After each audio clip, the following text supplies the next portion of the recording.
بسم اللہ الرحمن الرحیم یا ایہا الذین آمنوا کتب علیکم الصیام کما کتب علی الذین من قبلکم لعلکم تتقون۔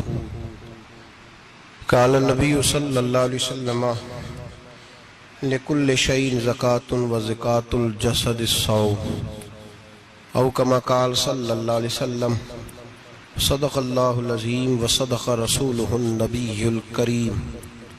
ان اللہ وملائکتہ یصلون علی النبی یا ایہا الذین آمنوا صلوا علیہ وسلموا تسلیما۔ اللہم صل علی سیدنا ومولانا محمد معدن الجود والکرم وآلہ وصحبہ وبارک وسلم۔ حمد و صلاۃ کے بعد قرآن مجید سورہ بقرہ، اللہ تبارک و تعالی نے ارشاد فرمایا یا ایھا الذین آمنوا کتب علیکم الصیام، اے ایمان والو تم پر روزے فرض کیے گئے، کما کتب علی الذین من قبلکم، اسی طرح جس طرح تم سے پہلے لوگوں پر فرض کیے گئے تھے، لعلکم تتقون، تاکہ تم پرہیزگار ہو جاؤ، متقی ہو جاؤ، اللہ سے ڈرنے والے بن جاؤ، گناہوں سے بچنے والے بن جاؤ، اپنی زندگی کو رب رسول کے احکامات کی روشنی میں گزارنے والے بن جاؤ۔ روزہ ایک پریکٹس ہے، ایک مجاہدہ ہے، ایک جد و جہد ہے۔ جد و جہد کس چیز کی؟ اللہ کی رضا کے مطابق اپنے آپ کو ڈھالنے کی جد و جہد۔ صوم کا لغوی معنی ہوتا ہے رک جانا،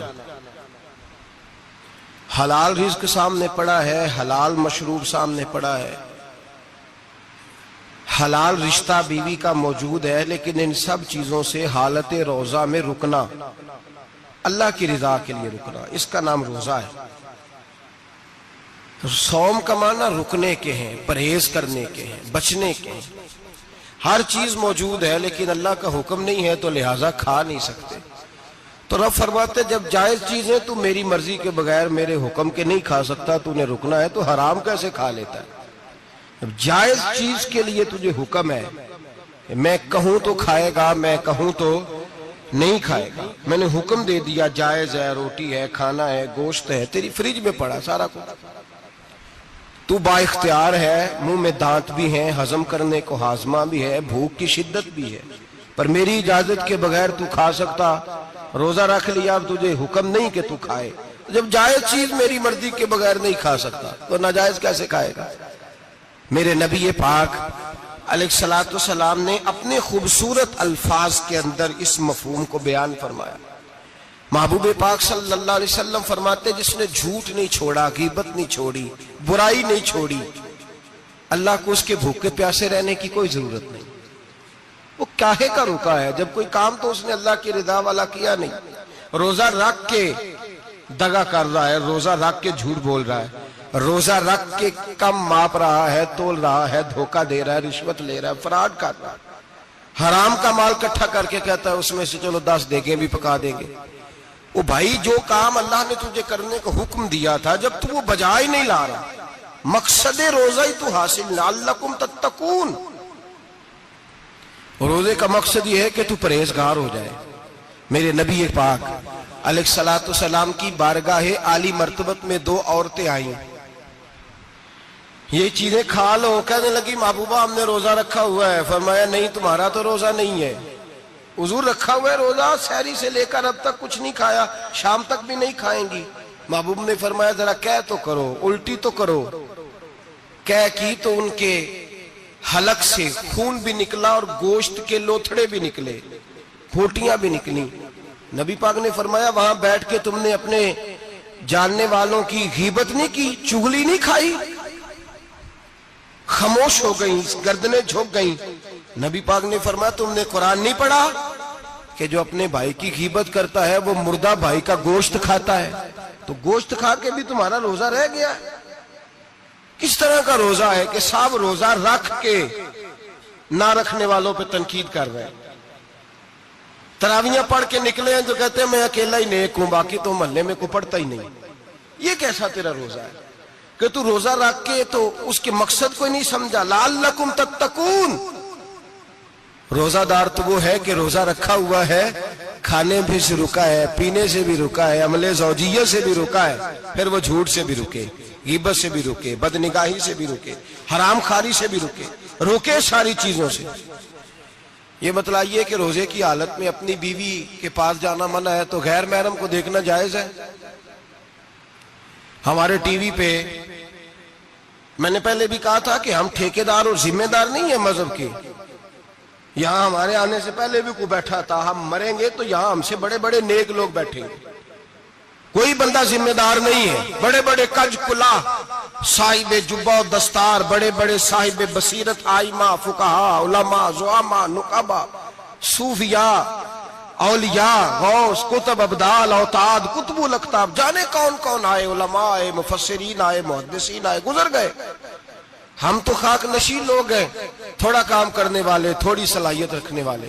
لیکن بھائی اگر کرتے ہیں تو ایک کام کرتے ہیں، ساتھ دوسرا نہیں کرتے۔ یہ کس طرح کا دین سکھانے لوگ نکلے کہ شوال سے لے کر شعبان تک گانا سنایا جائے گا، شعبان سے لے کر شوال تک ناچ گانا کیا جائے گا، شوال سے لے کر شعبان تک دھما چوکڑی ہوگی، رمضان آئے گا تو حدیثیں سنائی جائیں گی، رمضان آئے گا تو لوگوں کو قرآن پڑھ کے سنایا جائے گا۔ یہ مذہب بانج نہیں ہے کہ گویے مذہب سکھائیں گے، ایکٹر مذہب سکھائیں گے۔ یہ مذہب بانج نہیں ہے کہ ایک گلاس کے اندر پہلے شراب پی لو، پھر اسی گلاس میں رمضان آئے تو شہد بانٹنا شروع کر دو۔ یہ بانج نہیں، یہ میرے رسول اللہ کا مذہب ہے۔ اگر تمہیں شوق ہے دین سیکھنے سکھانے کا، یکم رمضان کو توبہ کرو اور کہو کہ ہم ٹی وی پہ بیٹھ کے حدیثیں سنائیں گے تو سارا سال سنائیں گے، اور جس زبان سے حدیث نکلے گی پھر اس سے کبھی گندا گانا نہیں نکلے گا، پھر کبھی ناچ گانا نہیں ہوگا۔ یہ کون سا مذہب ہے جو بیویاں سکھا رہی ہیں؟ یہ کون سا دین ہے جو عورتیں سکھا رہی ہیں؟ میرے رسول پاک صلی اللہ تعالی علیہ وآلہ وسلم کا وہ مذہب ہے کہ میرے اعلیٰ حضرت فاضل بریلوی رحمت اللہ علیہ نے فرمایا، مرد کے لیے جائز نہیں کہ وہ عورت کی زبان سے میلاد بھی سنے، نعت بھی سنے۔ مرد کے لیے جائز نہیں، مرد کو مرد سکھائے گا، عورت سکھائے گی تو عورتوں کو سکھائے گی۔ بے شک آپ سویرے فتویٰ دیجئے کہ چھوٹی سی مسجد میں بیٹھ کے، چھوٹے سے کونے میں بیٹھ کے چھوٹا سا مولوی، اور وہاں تو اتنے بڑے مفتی ٹی وی پہ بیٹھے ہوئے، وہ غلط ہے تو صحیح ہے، کیسے ہو گئے؟ سنو، میرے نبی پاک علیہ الصلوۃ والسلام کے مذہب کا حسن یہ ہے کہ اسلام کہتا ہے ایک نظر بی بی کو دیکھا کسی نے غلطی سے تو معافی ہو جائے گی، دوسری نظر شہوت سے دیکھا تو حرام ہے اس کے لیے، وہ پاکستان کا مولوی ہو یا سعودی عرب کا شاہ ہو، کسی کے لیے عورتوں کے بیچ پھرنا اٹھنا بیٹھنا جائز ہے۔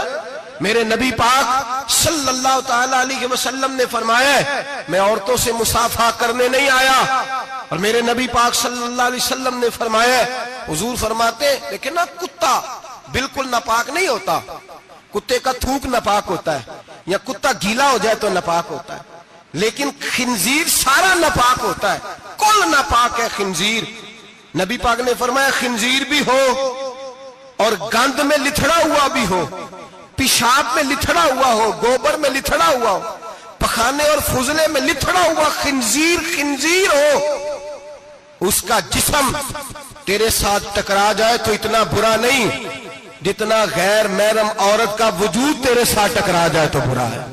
اس حد تک میرے نبی پاک صلی اللہ اور گنبد کے معاملے میں فتویٰ دینے والے، یا رسول اللہ کہنے پر کفر کا فتویٰ دینے والے اور بڑی بڑی باتیں کرنے والے خاموش کیوں ہو گئے؟ یا ایھا الذین آمنوا لا تتخذوا اليہود والنصارى اولیاء، رب فرماتا ہے یہودیوں اور عیسائیوں کو دوست نہ بناؤ، یہ تمہارے دوست ہو سکتے، یہ تمہارے سجن ہو سکتے؟ جب عرش کا مالک کہہ رہا ہے سجن نہیں ہو سکتے تو دوستی کی بات کیسے بڑھا رہا ہے؟ یا رسول اللہ ہمارے سجن کون ہو سکتے ہیں؟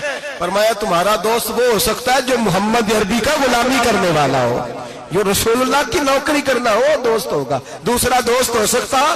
کوئی ایکٹر مذہب نہیں سکھائے گا، کوئی گویہ مذہب نہیں سکھائے گا۔ حضرت جناب سیدنا جنید بغدادی، بغداد کے پیر سے کسی نے پوچھا تھا آج سے 1100-1200 سال پہلے، وہ تو زمانہ ویسے نیکی اور پرہیزگاری کا تھا، کہا بابا جی مرد اور عورت نیک ہو، بغیر پردے کے، بغیر حجاب کے، بغیر دیوار کے بیٹھ کر ایک دوسرے کو دین سکھا سکتے ہیں؟ حضرت صاحب بتائیے، مرد اور عورت نیک ہو تو بغیر پردے اور حجاب کے ایک دوسرے کو دین سکھا سکتے ہیں؟ تو حضرت جنید بغدادی فرمانے لگے، سکھانے والا حسن بصری ہو اور سیکھنے والی رابعہ بصری ہو تو پھر بھی بغیر پردے کے بیٹھنے کی اجازت نہیں۔ تو مفتی صاحب کو اجازت کس نے دی؟ مولانا صاحب کو اجازت کس نے دی؟ بڑا وہ نہیں ہوتا جو ٹی وی پہ زیادہ آتا ہے، بڑا وہ ہوتا ہے جو رسول اللہ کے دین پہ عمل زیادہ کرتا ہے۔ حضرت عبداللہ ابن مسعود رضی اللہ تعالیٰ عنہ فرماتے، زیادہ باتیں کرنے والا عالم نہیں ہوتا۔ حضور پھر عالم کون ہوتا ہے؟ فرمایا پڑھو قرآن، انما یخشی اللہ من عبادہ العلماء۔ فرمایا بڑا عالم وہ ہوتا ہے جو اللہ سے زیادہ ڈرتا ہے، اس لیے کہ رب فرماتا ہے میرے بندوں میں سے جو عالم وہ ہیں جو اللہ سے زیادہ ڈرتے ہیں، خوف رکھتے ہیں۔ تو میرے بھائی، رمضان المبارک میں بچنا ہے، پرہیز کا وقت ہے، تو کوئی شخص بھی کوئی شو نہ دیکھے، میری منت ہے آپ حضرات، کوئی شو نہ دیکھے۔ عورت کا تو پردہ ہے، تو ہمیں تو تماشے پہ لگا دیا گیا، عجیب قسم کے ایکٹر آ گئے اور مذہب سکھا رہے ہیں۔ میری اپیل ہے آپ سے کہ سحری افطاری کے وقت ٹیلی ویژن بند رکھیں۔ کیا چیز کھول کے رکھیں؟ یا قرآن کھول کے رکھیں یا رسول اللہ کا فرمان کھول کے رکھیں۔ اللہ رسول کی طرف توجہ رکھیں، وہ سیکھنے سکھانے کا وقت ہے۔ چھوڑیں، گویوں سے دین سیکھا جائے گا، ہمیں کوئی شکوہ نہیں، یہ پکی توبہ کریں، سویرے آئیں آ کے دین سکھائیں۔ اور میں ان سے بھی اپیل کروں گا کہ آؤ دین سکھاؤ۔ حضرت فضیل بن عیاض فرماتے ہیں میں ڈاکو تھا، کبھی کبھی چھپ چھپا کے جمعہ پڑھا کرتا تھا، پھر میں نے توبہ کی تو سچی توبہ کی، پھر میں نے توبہ کی تو رب کو راضی کرنے والی توبہ کی، پھر میں نے توبہ کی تو چھوڑی ہر شے، غریبوں کا لوٹا ہوا مال واپس کیا، جس کے پیسے نہ دے سکا اس کے گھر میں جا کے اس کی بھینسوں کو چارہ ڈالا، اس کے اونٹوں کی خدمت کی، میں نے قرضے چکائے۔ فرمایا میں سچی توبہ کر کے مسجد آیا، جس خطیب کے پیچھے میں جمعہ پڑھا کرتا تھا وہ میرے ہاتھ بیعت کر کے مرید ہو گیا۔ اللہ تبارک و تعالیٰ نے اپنے بندوں کے دل میری طرف پھیر دیے، پھر تمہیں اس میں انعام دینے کی ضرورت نہیں پڑے گی، پھر تم کٹیا نشین بن کے بھی دین پھیلاؤ گے تو اللہ اس میں تاثیر پیدا فرما دے گا۔ تو روزے کا معنی رکنا ہے، روزے کا معنی بولیے، روزے کا معنی رکنا، کس سے؟ جھوٹ سے، غیبت سے، بدی سے، بدنگاہی، کھانے پینے۔ روزہ کس پہ فرض ہے؟ امیروں پہ کہ غریبوں پہ؟ جی کہنے نے میں میرا تو کام ہی محنت مزدوری والا، میں کیسے روزہ رکھوں؟ میں تو دیہڑی لگاتا ہوں تو روزہ کیسے رکھوں؟ میں نے نہیں کسی حدیث میں پڑھا کہ روزہ وہ رکھے جو دفتر میں بیٹھتا ہے۔ صحابہ کے زمانے میں تو دفتر ہوتے ہی نہیں تھے، کسی جگہ نہیں لکھا ہوا روزہ وہ رکھے گا جو اے سی میں بیٹھتا ہے، تب تو اے سی تھے ہی نہیں۔ حضرت ابو بکر صدیق رضی اللہ تعالیٰ عنہ سے لے کر جناب بلال تک سارے اپنے ہاتھ سے کام کرتے، سارے اپنے ہاتھ سے کام کرتے، سارے۔ حضرت عمر فاروق رضی اللہ تعالیٰ عنہ خلیفہ وقت ہونے کے باوجود مال غنیمت کے اونٹ چرنے جاتے تھے تو چراگاہ میں چھوڑنے میں جاتے تھے، لینے بھی آتے تھے واپس۔ سارے لوگ اپنے ہاتھوں سے مشقت والے کام کرتے، حضرت بلال مزدوری کرتے، سلمان فارسی مزدوری کرتے، مقداد مزدوری کرتے، صحابہ مزدوریاں کرتے، روزے رکھتے۔ اور رمضان کے جانے کا وقت ہوتا تو در رسول پہ کھڑے ہو کے عرض کرتے محبوبہ دل نہیں بھرا، دل کرتا ہے کبھی رب سارا سال ہی روزے عطا کرے، سارا سال رمضان دے تو ہم سارا سال روزے رکھنے کو تیار ہیں۔ جذبہ تھا، طاقت تھی، ہمت تھی۔ آج نوجوان لڑکا ہے کہتا ہے مجھ سے بھوک برداشت نہیں ہوتی۔ میرے بھائی رب بیماری لا دینا، اللہ سے دعا مانگے اللہ شفائیں عطا فرمائے، اور دعا کریں اللہ آزمائش سے محفوظ فرمائے۔ آپ یقین کریں میں نے لوگوں کو دیکھا ہے حلق سے قطرہ نہیں اترتا، خوراک کی نالی لگی ہوئی ہے، اعلیٰ غذائیں پکی ہوئی پڑی ہیں، عرش کا مالک کہتا ہے میں تیرے حلق سے گزرنے نہیں دوں گا، قانون بن گیا۔ میں نے دیکھا ہے ڈرپ پہ لوگ زندہ ہیں، بوتل لگی ہوئی ہے، گلوکوز کی، گزارا چل رہا، اعلیٰ غذائیں پڑی ہیں، لاکھوں روپیہ تجوری میں پڑا ہے۔ مالک کہتا ہے تو نہیں کھا سکتا تو وہ کھانے نہیں دیتا، نہیں کھانے دیتا۔ ایک شخص یورپ کے علاقے کا، میں کسی کالم نویس کا پڑھ رہا تھا، وہ کہتا ہے میری خربوں میں جائیداد ہے لیکن میرے معدے میں ایسی تکلیف ہے کہ میں آٹے کو چھان کر جو اوپر سے بورا نکلتا ہے صرف وہ کھا سکتا ہوں، اس کے علاوہ میں کائنات کی کوئی نعمت کھا نہیں سکتا۔ اور میرے بھائی وہ جب چاہے تو بڑے بڑے کھانے کھانے سے تجھے روک دے، تیرے دانت چبانے کے قابل نہ رہے، زبان نگلنے کے قابل نہ رہے، معدہ تیرا ہضم کرنے کے قابل نہ رہے، وہ جب چاہے تو جو مرضی کر لے، وہ کہتا چل تو میری مرضی پہ چلنا، 1 مہینہ میرے کہنے پہ نہ کھا، 1 مہینہ میرے کہنے پہ نہ کھا، تو یا اللہ تو کیا کرے گا؟ فرمایا صوم تصحو، میرے نبی پاک نے فرمایا تم روزے رکھو، اللہ تمہیں صحت عطا فرما دے گا، اللہ تندرستیاں دے دے گا، شفائیں دے دے گا، تم روزے رکھو، اللہ تمہیں، سبحان اللہ، اللہ تمہیں، اللہ طاقت دیتا ہے، ہمت دیتا ہے، اللہ ہمت دیتا ہے۔ میں نے دیکھا ہے، میں نے بزرگوں کو دیکھا ہے، ضعیف لوگوں کو دیکھا ہے، کمزور لوگوں کو دیکھا ہے، میں نے دیکھا ہے روزے رکھتے ہوئے، مزدوروں کو دیکھا ہے روزے رکھتے ہوئے۔ میں اپنے ابا جی کو کہتا ابا جی اتنی سخت گرمی اور مزدوری آپ کرتے اور مزدوری کے عالم میں روزہ رکھتے، تو کہتے پتر روزہ کی آندا ہے، روزہ کدوں کو جاندا ہے، روزہ اپنی جگہ تے مزدوری اپنی جگہ ہوتے۔ اور کئی دفعہ مینوں فرمان لگے، مینوں یار سمجھ کوئی نہیں لگدی، پتہ نہیں روزیاں چ اللہ طاقت کتھوں دے چھڑدا ہے، اتنی زیادہ کام بھی زیادہ کریدا ہے تے روزہ بھی بھائی صوم تصحو، میرے مصطفیٰ نے فرمایا تو روزہ رکھ، اللہ تجھے صحت عطا فرما دے گا، رب تعالیٰ تجھے۔ یہاں ہوٹل کھلے ہوئے ہیں،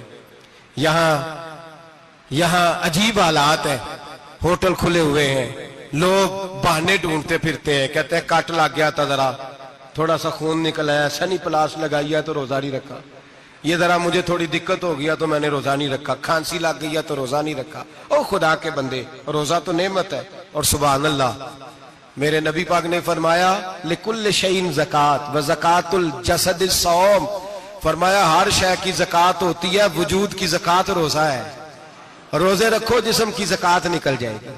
فاقہ کرنا بھی میرے نبی پاک کی سنت ہے، مسواک کرنا بھی سنت ہے، اور فاقہ کرنا بھی، مسواک والی سنت زیادہ اپناتے ہیں لوگ، فاقہ کرنا بھی نبی پاک کی سنت ہے۔ ایک صاحب مجھے کہنے لگے جناب بیٹھ کے کھانا حضور کی سنت ہے، میں نے کہا کبھی کبھی نہ کھانا بھی نبی پاک کی سنت ہے، نہ کھانا بھی حضور کی سنت ہے۔ اور ہمارے فقہاء نے لکھا ہے جو روٹی زیادہ کھاتا ہے اس میں 2 باتیں پیدا ہو جاتی ہیں، کیا کیا؟ ایک بولتا زیادہ ہے، دوسرا سوتا زیادہ ہے، غافل ہو جاتا ہے۔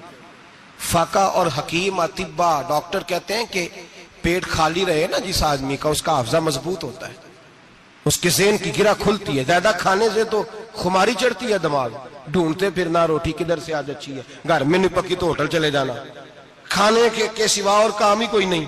اور صاحب میرے نبی پاک علیہ السلام نے فرمایا کافر 7 آنتوں سے کھاتا ہے، 7 آنتوں سے، اور فرمایا میرا مومن 1 آنت سے کھاتا ہے، اس کے وجود میں کھانے والی 1 آنت ہے، کافر 7 آنتوں سے کھاتا ہے۔ فاقہ کشی سے نورانیت پیدا ہوتا ہے، کم کھانا۔ دیکھیں نا نبی پاک صلی اللہ علیہ وسلم نے اللہ سے فاقہ مانگ کے لیا ہے، یا اللہ 1 وقت روٹی دے، 1 وقت کا فاقہ دے، مانگ کے لیا ہے نبی پاک نے، مانگ کے۔ حضرت ابو ہریرہ رضی اللہ تعالیٰ عنہ فرماتے ہیں بھوک زیادہ لگتی تھی نا جب مجھے، تو میں حضرت عمر سے، ابو بکر سے، عثمان، مولا علی سے کوئی مسئلہ پوچھ لیتا تھا، اور جب میں مسئلہ پوچھتا تھا تو وہ مجھے روٹی کھلا دیتے تھے، جب میں ان سے مسئلہ پوچھتا تو وہ مجھے، حضرت ابو ہریرہ فرماتے ہیں مجھے بھوک لگی، میں حضرت عمر کے پاس گیا، ان سے مسئلہ پوچھا، ان کا رواج تھا جب میں مسئلہ پوچھتا تو پہلے روٹی کھلاتے۔ ہمارے بزرگ یہ فرماتے ہیں کہ کھانے کھلا کے دین پڑھاؤ، صرف تمہارا کتب خانہ نہیں کھلا ہونا چاہیے، تمہارا دسترخوان بھی کھلا ہونا چاہیے۔ کسی نے نبی پاک صلی اللہ علیہ وسلم سے پوچھا تھا بہترین مسلمان کون ہے؟ حضور نے فرمایا جو سلام لینے میں پہل کرے اور روٹی زیادہ کھلائے، جو روٹی ہر وقت فکر کرے آ یار تو روٹی کھا لے، روٹی کھانے کی طرف توجہ دلائے۔ کھلانا سنت ہے، زیادہ کھانا اس میں بھی فرق رکھے۔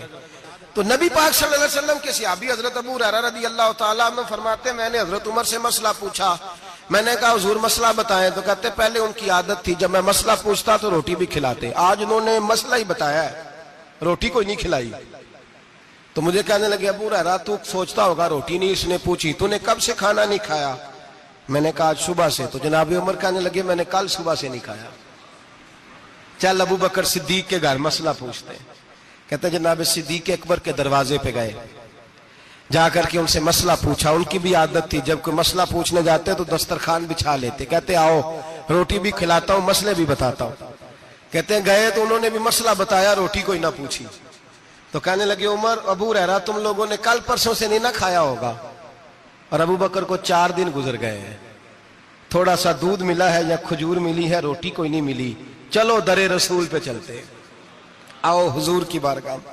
کہتے ہیں نبی پاک کی بارگاہ میں آئے، حضور نے چہرے دیکھے، کریم سے مسئلہ نہیں پوچھنا پڑا، میرے مصطفیٰ کریم نے فرمایا بھوک لگی ہوئی ہے تم تینوں کو؟ 3-4 دن ہو گئے؟ اللہ کے رسول نے فرمایا مجھے پورا ہفتہ ہو گیا ہے۔ سبب کچھ اور ہے جس کو تو خود سمجھتا ہے، زوال بندہ مومن کا بے زری سے نہیں، بھوک نقصان کا وجہ نہیں بنی، وجہ کوئی اور بنی ہے۔ رشوتیں جو بازار گرم ہوئے ہیں لوٹ مار کے، یہ روٹی کے لیے نہیں، یہ زیادہ کھانے کے لیے، یہ بینک بیلنس کے لیے گرم ہے۔ یہ لوٹ مار کا مقصد کوٹھیاں بنانا ہے، روٹی کا تو رب کریم کا وعدہ ہے۔ جو روز روتا ہے شام کو کہ میرا کاروبار کوئی نہیں، اصل میں کہتا ہے بنگلہ کوئی نہیں، اصل میں کہتا ہے کار کوئی نہیں، پجاروں کوئی نہیں، روٹی تو اللہ عطا فرماتا ہے، اس کا وعدہ ہے۔ فرمایا حضور نے 3 دن بیت گئے، چلو۔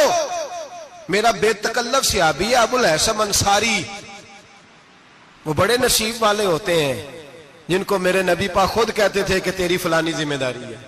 اس زمانے کا تو کسی کو کہہ دیا جائے تیری ذمہ داری ہے تو کہتا ہے یہ تو پھٹیکے ڈالنے لگ گئے، یہاں سے تو چھٹی کر جانی چاہیے۔ خوش ہوتے تھے صحابہ کہ ہماری ذمہ داری لگی۔ کہتے ہیں حضرت ابو الحسن انصاری کے گھر گئے، نبی پاک نے فرمایا بھوک بڑی لگی ہے، کھانا لا۔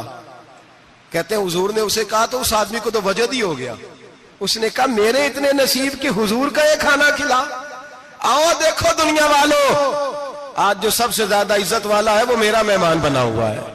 فرماتے ہیں وہ دوڑے گئے، بکری اٹھائی، ذبح کی، بیوی کو کہنے لگے روٹی تیار کر، ادھر کھجوریں توڑی، انگور توڑے، کہنے لگے حضور آپ جب تک تناول کریں تب تک کھانا پک جاتا ہے۔ حضرت عمر کہتے ہیں روٹی پک کے آئی، بڑا پیارا گوشت، بڑا اچھا سالن، بڑا خوبصورت خلوص والا کھانا۔ فرماتے ہیں میں نے بڑا ہی کھایا۔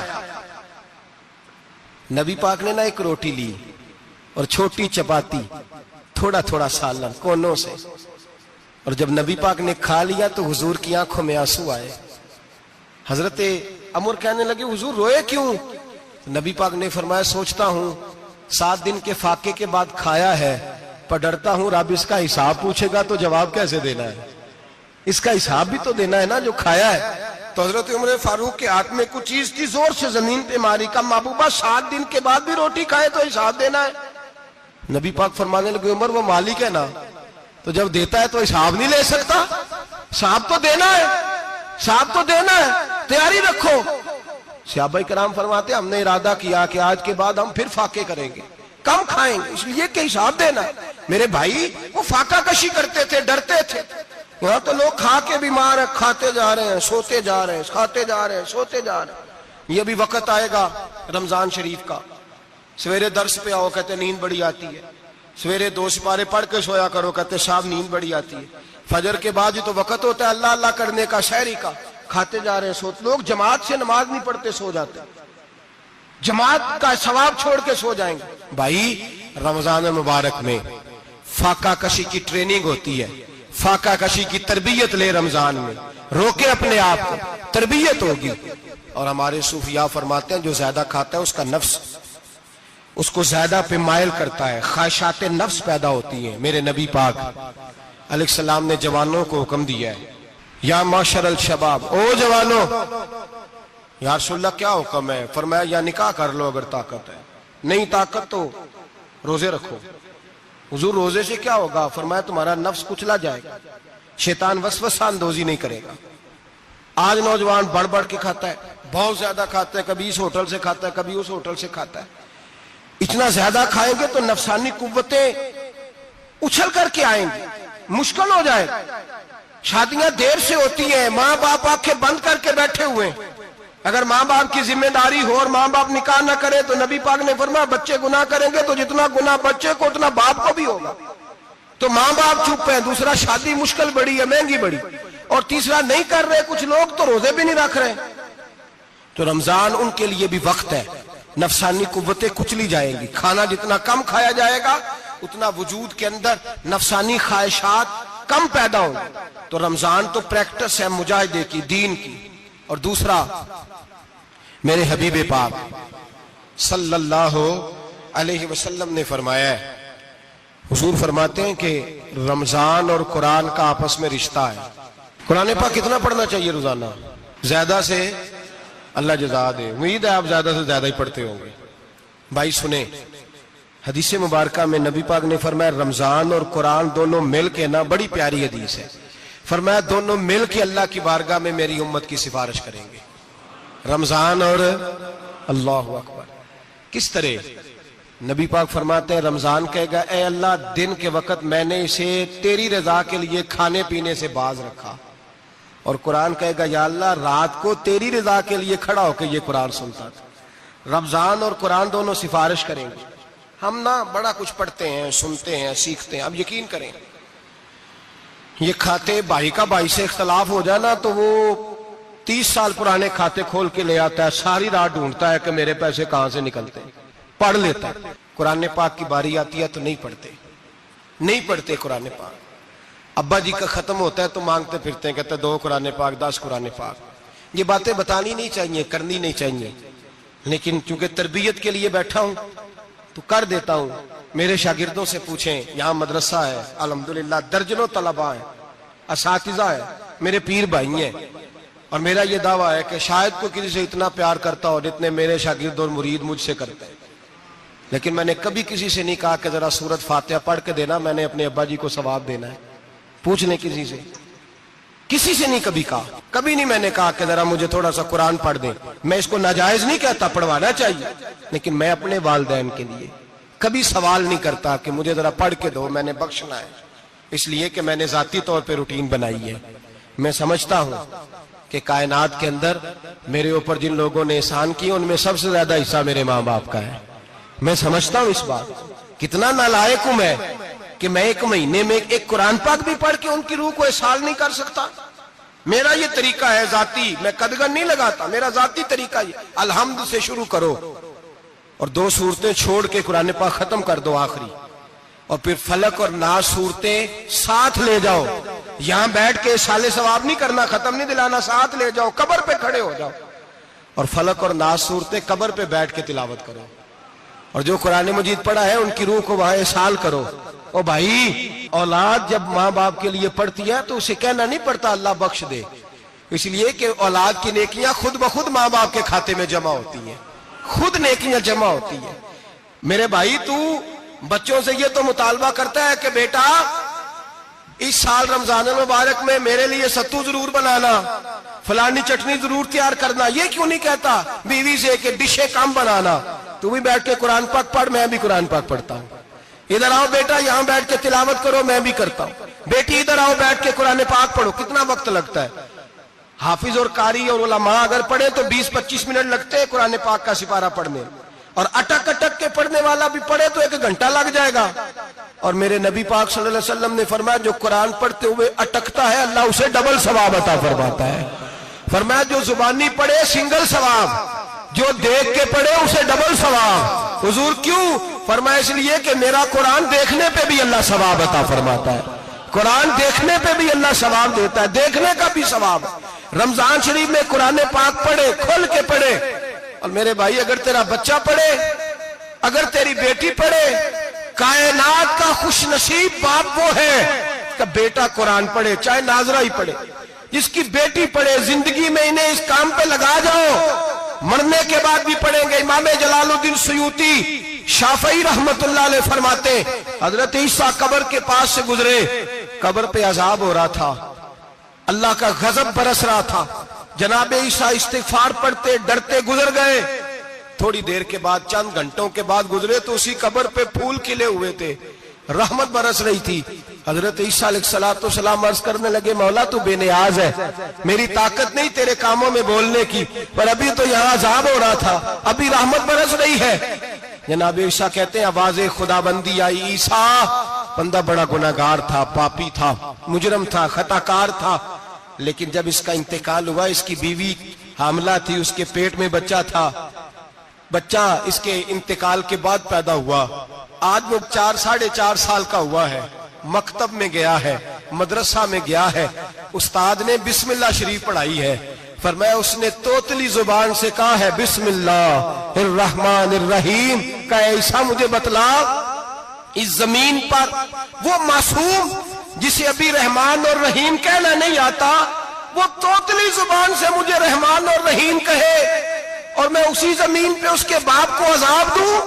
فرمایا اس نے ایک بار رحمان اور رحیم کہا ہے، میں نے اس کی باپ کی قبر کو نور سے معمور فرما دیا ہے، نور سے بھر دی ہے قبر، برکت سے بھر دی ہے۔ اللہ کرے میرے بیٹے بھی قرآن پڑھے، اللہ کرے میری بیٹیاں بھی قرآن پڑھے، اللہ کرے ہم سب کی اولادیں قرآن پاک پڑھے۔ لیکن نا امام اعظم ابو حنیفہ رمضان میں 61 قرآن پاک پڑھتے تھے۔ کتنے؟ 60 تھے ایک، اللہ اکبر، ایک قرآن پاک دن میں پڑھتے پورا، ایک رات کو پڑھتے، ایک تراویح میں پڑھتے، 61 قرآن پاک امام صاحب پڑھتے۔ آپ فرماتے میں نے چھوڑ دیے سارے وظیفے، میں صرف رسول اللہ کا قرآن پڑھتا ہوں۔ رمضان سارا قرآن پاک، سارا رمضان۔ اب تو عادت ہی نہیں رہی ہمیں قرآن پاک کی۔ اگر لوگ ناراض نہ ہو تو محفل نعت ہوتی ہے تو تلاوتیں کتنی ہوتی ہیں، اور نعتیں ہم نے ذوق ہی نہیں بنایا، ذوق ہی نہیں بنایا ہم نے تلاوت قرآن کا، اس لیے کہ قراء علماء فقراء ان کو ہم تیار ہی نہیں کر رہے، ہم تو ایکٹر پال رہے ہیں جو پیسے لیتے ہیں نعت خوانی کے، معاذ اللہ۔ او میرے بھائی، کیا قرآن میرے نبی کی نعت نہیں؟ حضرت عائشہ صدیقہ رضی اللہ تعالیٰ عنہ کے پاس صحابہ گئے، کہنے لگے اماں جی ہمیں نبی پاک کا اخلاق بتلائیں۔ اماں جی کہنے لگی جاؤ جا کے قرآن پاک پڑھو، کالا خلقہ القرآن، سارا قرآن میرے نبی کے اخلاق کا ہی نام ہے، یہ ساری نعت ہے، یہ ساری نعت ہے۔ اس نعت کو سننے لوگ کیوں نہیں آتے؟ اتنا راش میں اپنے نعت میں اتنا تراویح پہ کیوں نہیں ہوتا؟ اور ملت کا جوان یاد رکھے، بوڑھے تراویحاں پڑھتے ہیں، ضعیف تراویحاں پڑھتے ہیں، گھٹنوں میں درد ہے تراویحاں پڑھتے ہیں، بیمار بوڑھے تراویحاں پڑھتے ہیں، جوان وہاں چوک میں کھڑے۔ کیا جوانی اس لیے ہے چوکوں میں کھڑا ہوا جائے؟ کیا جوانی اس لیے ہے کہ سعودی عرب جانے کے لیے پاسپورٹ بنانا ہو تو 2.5 گھنٹے کھڑا رہے؟ تو شناختی کارڈ کے دفتر تو کھڑا رہے، پروٹیکٹر کے لیے کھڑا رہے، کافروں کے سامنے کاسا لیسی کرنے کے لیے تو کھڑا رہے، تو نوکری پہ جائے تو ساری رات کھڑا رہے، اور تو قرآن کے لیے کھڑا نہیں ہوتا؟ میرے محبوب نے فرمایا من قام ایمانا واحتسابا غفر له ما تقدم من ذنبه، فرمایا جو رمضان المبارک میں اللہ کی رضا کے لیے گناہوں کی معافی کے ارادے سے قیام کرے گا، راتوں کو عبادت کرے گا، اللہ اس کے پچھلے سارے گناہ معاف فرما دے گا۔ نوجوان ارادہ کریں، پروگرام بنائیں کہ انشاءاللہ قرآن پڑھنا بھی ہے، قرآن پڑھوانا بھی ہے، سننا بھی ہے، اور انشاءاللہ بولیے سننا بھی ہے اور پڑھنا بھی ہے اور پڑھانا بھی۔ ہمت کریں، دلیری کریں، آ کے کھڑے تو ہو، اللہ توفیق عطا کرے گا۔ پہلی بات یہ کہ روزہ رکھیں، دوسری بات یہ کہ قرآن پاک کی تلاوت کریں، اور روزہ رکھیں تو روزے کے سارے حسن سمیت اسے رکھیں۔ نبی پاک نے فرمایا رمضان غمخاری کا مہینہ ہے، غمخاری کریں۔ ہمارے زمانے میں 2 قسم کی تکلیفیں ہیں، ایک تو غریب آدمی، اس کا حال یہ ہے کہ وہ مانگتے ہی گزارا کرنا چاہتا ہے، اس نے ہاتھ یوں کر لیا ہے تو اب اس کا یوں ہونے کو تیار نہیں۔ ضرورت اگر کسی آدمی کو کسی دروازے پہ لے جاتی ہے تو برا نہیں، لیکن سوال کا اپنے اوپر دروازہ کھول لینا یہ ٹھیک نہیں۔ فاقہ کشی پیدا کریں، حوصلہ پیدا کریں، تھوڑے پہ گزارا کرنا سیکھیں۔ غریبوں کو بھی اجازت نہیں کہ وہ نکل کھڑے ہوں میدان میں مانگنے کے لیے، ٹولیاں نکلتی ہیں رمضان میں، جتھے نکلتے ہیں خیرات کٹھی کرنے والے۔ بچیں، میرے نبی پاک صلی اللہ علیہ وسلم نے فرمایا جس نے بغیر ضرورت کے سوال کیا، جب قیامت کے دن آئے گا تو اس کے چہرے کے اوپر گوشت نہیں ہوگا، صرف ڈھانچہ ہی ہوگا۔ اتنی بھیانک صورت میں آئے، بغیر اشد ضرورت کے سوال نہ کر، کبھی سوال نہ کر۔ اور امیروں سے گزارش ہے کہ رمضان ہمدردی کا مہینہ ہے، ہمدردی کریں تو سامنے والے کی عزت کا بھی خیال کریں۔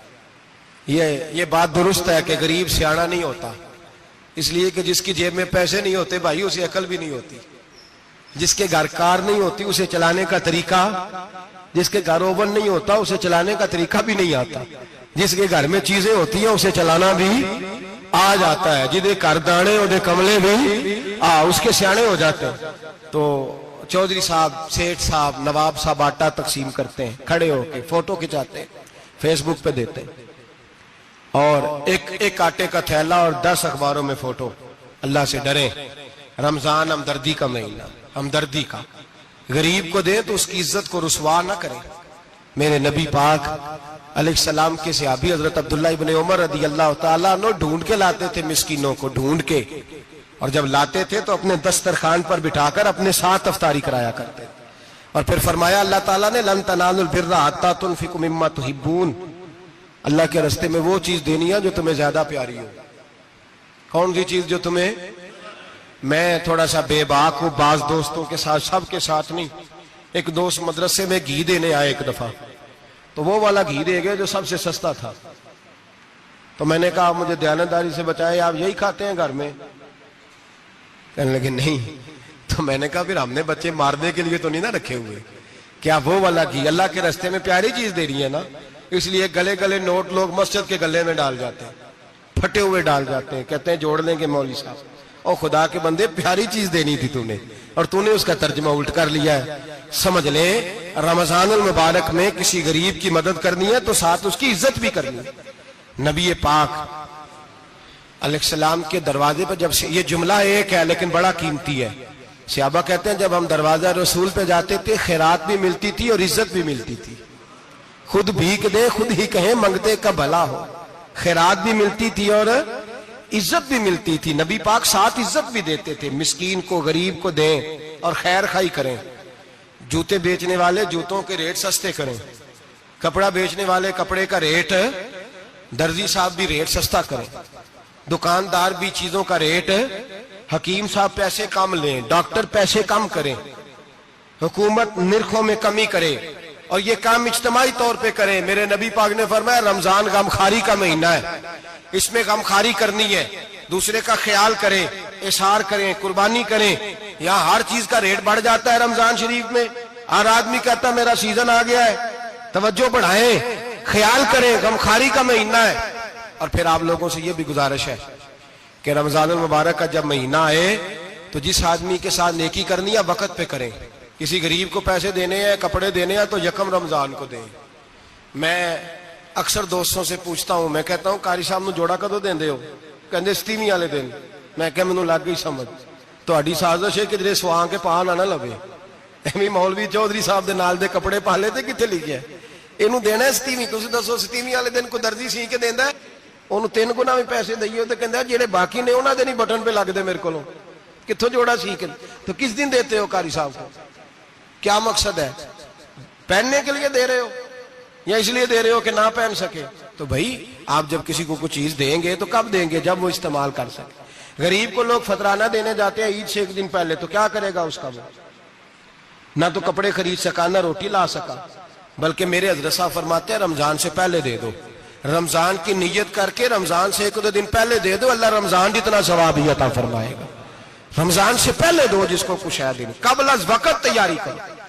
اور میرے قبلہ حضرت صاحب فرمایا کرتے اپنے کپڑے بعد میں، غریب کے بچوں کے کپڑے پہلے، اپنے گھر کی ضروریات بعد میں، غریبوں کی ضروریات. اس لیے کہ اللہ پاک نے ان کا رزق بھی ہمارے گھر بھیج دیا.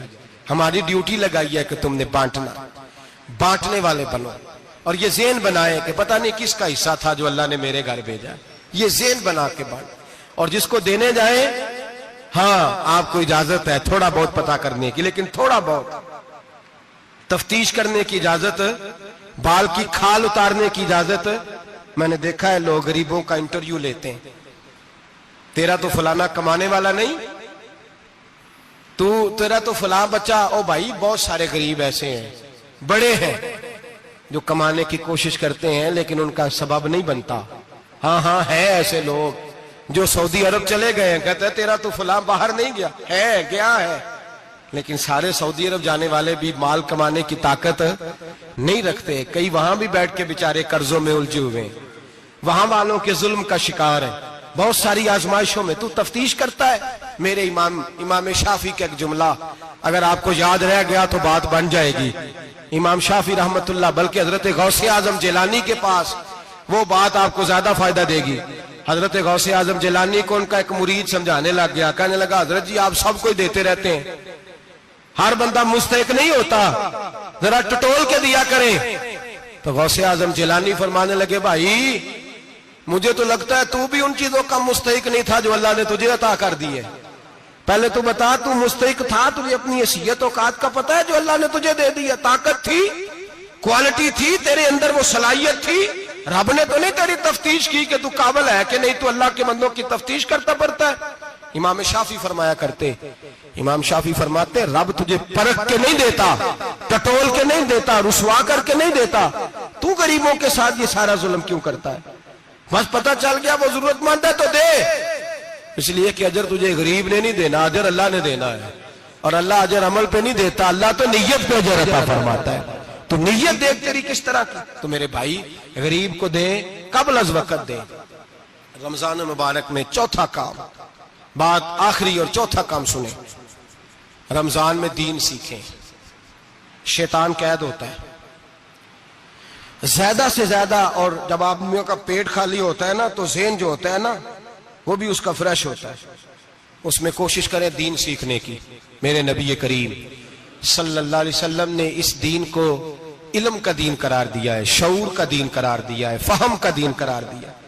نبی پاک صلی اللہ علیہ وسلم نے فرمایا ایک عبادت کرنے والا عشاء کے بعد کھڑا ہو اور فجر تک نماز پڑھتا رہے، ایک عالم دین عشاء پڑھ کے سو جائے اٹھ کے فجر پڑھ لے تو وہ 70 عبادت کرنے والوں کا درجہ زیادہ نہیں، عالم کا درجہ پھر بھی زیادہ ہے، اس عالم دین کا درجہ زیادہ ہے، اس لیے کہ وہ لوگوں کو آگاہی دیتا ہے، شعور بخشتا ہے۔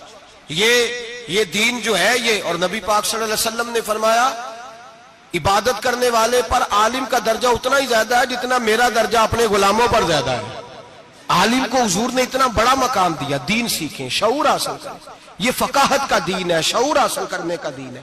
اور نبی پاک صلی اللہ علیہ وسلم نے فرمایا دین کی ایک بات سیکھ لینا 1000 نفل پڑھنے سے زیادہ درجہ رکھتی ہے، دین کی ایک بات سیکھ لینا 1000 جنازے میں شرکت سے زیادہ درجہ رکھتی، دین کی ایک بات سیکھ لینا، میرے نبی پاک صلی اللہ تعالی علیہ وسلم ارشاد فرماتے 1000 مریض کی عیادت کرنے سے زیادہ درجہ رکھتی۔ فرمایا جس نے رات کے ایک لمحے میں دین کی ایک بات سیکھی اللہ اسے ساری رات عبادت کرنے سے زیادہ ثواب عطا فرمائے گا۔ میرے ارشاد فرمایا کرتے جب سیکھنے والے کو یہ ثواب ملے گا تو بتائیے سکھانے والے کو کتنا ثواب ملے، اسے اللہ کتنا درد۔ رمضان آ رہا ہے، شیطان قید ہے، دین پھیلانے کی کوشش کریں، جد و جہد کریں۔ بڑی نیند آتی ہے فجر پڑھ کے، لیکن اگر کسی کا ارادہ بن جائے کہ دین سیکھنا بھی ہے اور دین بچوں کو، تو پھر کوئی نیند غلبہ۔ ایک مثال ایک عالم نے سمجھائی، کوئی بزرگ تھے درویش عالم، ان کے پاس ایک عورت آئی، کہنے لگی میں بچوں کو سویرے بڑا جگاتی ہوں، بچے جاگتے نہیں نماز کے لیے۔ بڑا عجیب جواب دیا بزرگوں نے، درویش نے، عالم نے، کہنے لگے بی بی کیوں نہیں جاگتے، جگایا کر، بیدار کیا کر، اٹھایا کر۔ کہنے لگی بڑی جدوجہد کرتی ہوں، اٹھتے نہیں، بیدار نہیں ہوتے۔ اللہ والے تھے نا۔ کہنے لگے یہ بتا اگر اس کمرے میں آگ لگ جائے تو پھر بچوں کو کیسے بیدار کرے گی، آگ سے بچانے کے لیے کیا کرے گی؟ پھر تو بالوں سے پکڑ بھی گھسیٹنا پڑا تو گھسیٹ کے کمرے سے لاؤں گی، پھر تو چوٹیں لگتی ہیں تو لگ جائیں، پھر میں پرواہ نہیں کروں گی۔ آپ فرمانے لگے یوں سمجھ لے جہنم کی آگ جل رہی ہے، اگر تیرے بچے نے نماز نہ پڑھی تو آگ لگ جائے گی، اگر اس نے عبادت نہ کی تو اسے آگ، اب جیسے بھی تجھے اٹھانا پڑتا ہے اٹھا گھسیٹ کے باہر لا، لیکن اس کی نماز قضا۔ نیند بڑی آ رہی ہے سویرے، لیکن اگر دین نہ سیکھا تو مشکل ہو جائے۔ جیسے بھی اپنے آپ کو جگانا چاہیے، ہمت کرنی چاہیے، دلیری کرنی چاہیے۔ ہمیشہ مدحت خیر الانام میں گزرے، دعا ہے یہ عمر درود و سلام میں گزرے۔ آخر دعوانا